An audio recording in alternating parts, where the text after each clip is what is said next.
Всем привет! Я из города Тюмени. Сейчас нахожусь на плоту на реке Тобол.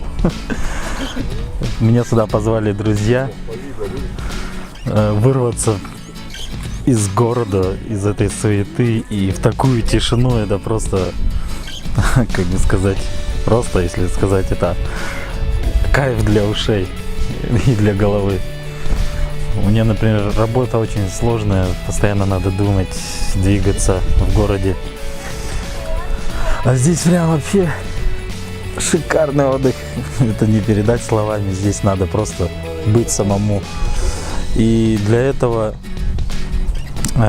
организаторы будут проводить этот сплав на плоту каждую неделю, каждые выходные. Вот сейчас хорошая погода, и мы скоро будем подплывать. Мы выплыли с Артамонова и плывем.